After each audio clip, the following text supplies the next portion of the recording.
epigenetics means that we're born with genes, like you might have a gene for rheumatoid arthritis or you might have a gene for cancer, but it never gets expressed. What they did find is a genetic tie to something called the sensitivity gene.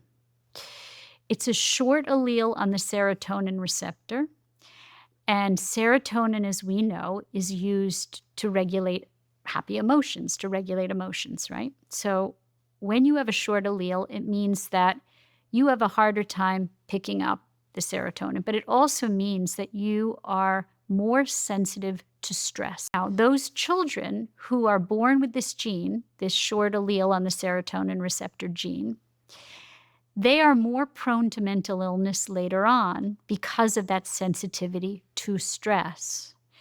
What the study shows is if those children who are born with that gene for sensitivity are provided with emotionally and physically present attachment security in the first year, it neutralizes the expression of that gene. So epigenetics means that we're born with genes, like you might have a gene for rheumatoid arthritis or you might have a gene for cancer, but it never gets expressed. Well, we all have genes for something, but they don't necessarily get expressed. That's what epigenetics is. It means the environment has to turn on the gene to make it, let's rock and roll, right?